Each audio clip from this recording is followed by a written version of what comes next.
Okay, let's go ahead and talk about section 2.3. This will finish up our chapter on statistics, basic statistics, and looking at data and its spread. So today we're going to look at histograms and percentile ranks. And there's not going to be a lot of me writing down because I am going to use the book examples if you would like to get the book pulled up too so you can look at them side by side. Of course, I'll be showing you displayed here and you can write down anything you need. But let's go ahead and define a few things first and then we'll look at some examples. So first thing we should probably know is that a histogram is basically a graphical representation. So it is a graphical, it's a picture, right? Representation of data, right? Using columns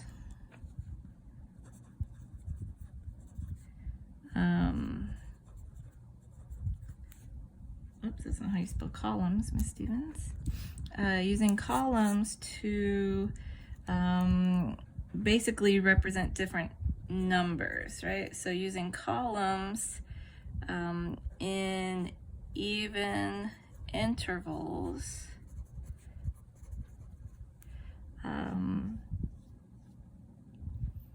using columns in even intervals to provide a picture, clear picture, let's say, right? And we'll get to see the difference between bigger intervals and smaller intervals. Now the columns are actually called bins, right? So these columns I'm referring to, right, are called bins. Right? The columns,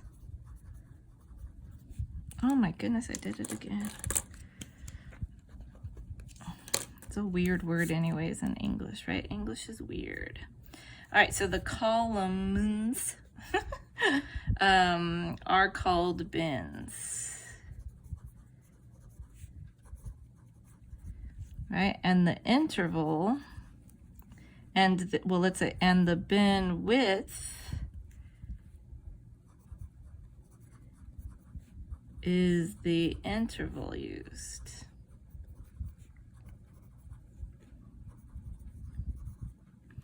Okay, so what are some words? Histogram, right? Because we're defining that a histogram is basically a graphical representation of data. The columns are called bins, right? So bins and bin width, I would say, are things that we need to be familiar with, right? And interval if you don't know interval, but there you go. Okay, so they look like bar graphs, but they are not bar graphs. So let's caution, right? They look like bar graphs,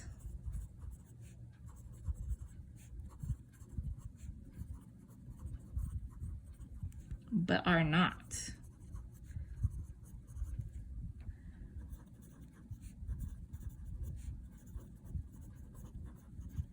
Right, and we'll do see page 103.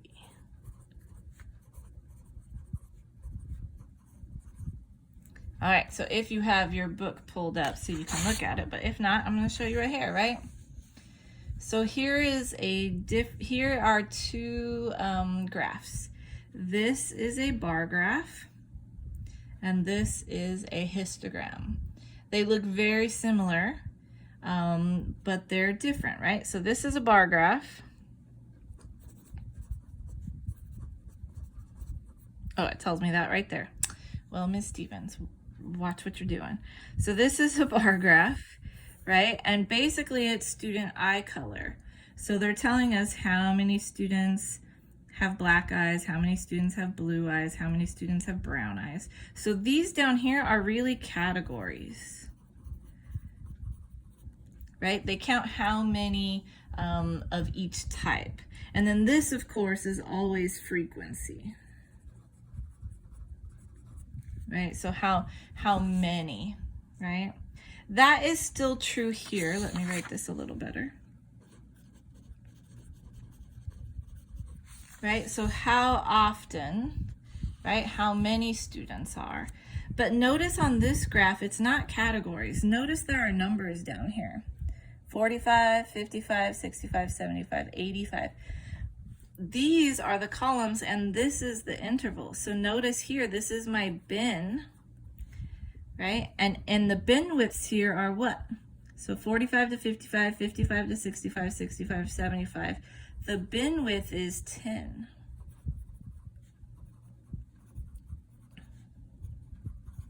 That means the interval that we're using is 10, right? So there's a difference. Bar graphs are categories. Histograms, right? Histogram. You can tell the difference because they have intervals, right, on the axis describing what data we're looking at, right? So in this case, this is height of people in centimeters, right? And this is eye color, how many students are this. Now the difference is here, how many students have blue eyes? Well, we can look over and go, aha, 5, right? So 5 students have blue eyes. Here, notice, we can't say how many people are 160 centimeters tall because we don't have the information for 160 specifically. And it doesn't mean that it's right here in the middle. It just means that 160 centimeter tall people are gonna fall within this bin.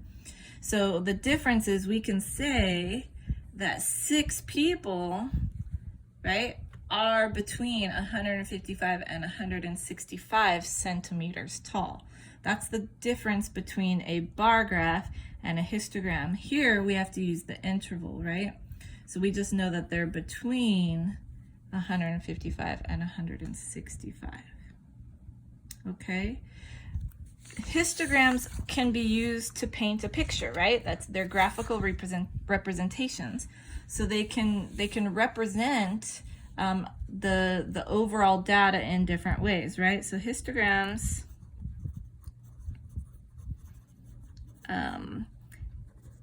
can vary in picture description.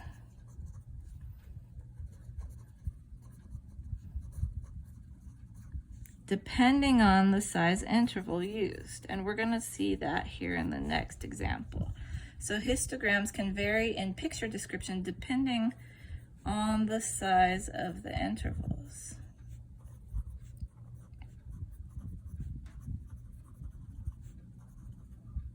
Intervalues? Oh my goodness. I'm just having a hard time. Can't even pick up the right writing utensil. Right, so intervals used. Okay, so let's go ahead. We're going to do an example. So we're going to write just down, we're going to do example A in the text. Oh my goodness. Text, not test. Okay, so let's look at an example A. I printed it out, so we don't have to look at the book. Okay, so basically here's example A, right? So Shatevia took a random sample of 50 students who own MP3 players at her high school and asked how many songs they have stored. The two graphs were constructed from the data in the table. All right, so let's get to this part and zoom in so we can take a better look, right? So let's look at what we have before we start answering questions. So here's her 50 data, right? So this is all the data she collected. And then here is one histogram, and here is a second histogram. They are both histograms because you can see the data spread, but both pictures are very different, right? This one, the intervals, let's see, I don't know how close we need to be, but on this picture, the intervals here, right, 750 to 800, 850, 900, these have a bin width of 50, whereas if you look at the picture right below that, this is, let's see, 750 here, so 1, 2, 3, 4, somewhere 800 in here. I'm not sure where exactly the numbers are. They go 1, 2, 3, 4, 5. Yeah. So they're going by tens, right? So 60, 70, 80, 90, 800, right? 10, 20, 30, 40. That's our 850 there, and so on. So you can kind of see what's happening. Okay, so let's go ahead. We've got our data. We've got our two histograms, and so now we're going to answer some questions.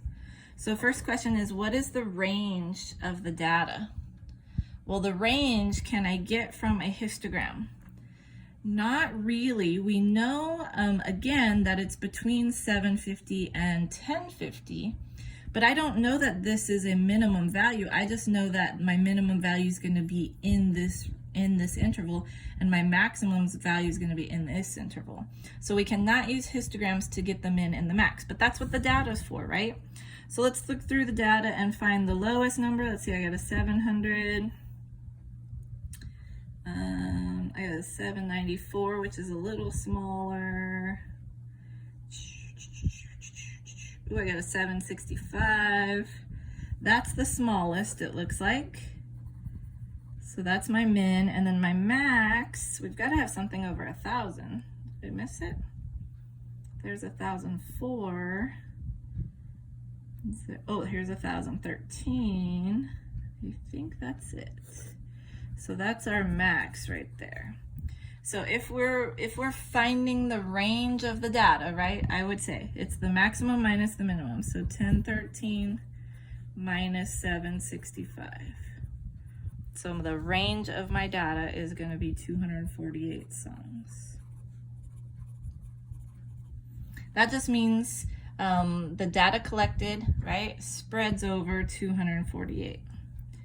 What is the bin width of each graph? All right, so we talked about that already, actually. So the bin width of our first graph was 50. So for graph A, it was 50. And graph B, what did we say? I think 10. Let's look again. 750 to 8. Yeah, it was 10. Right? So it's asking about specifically the intervals.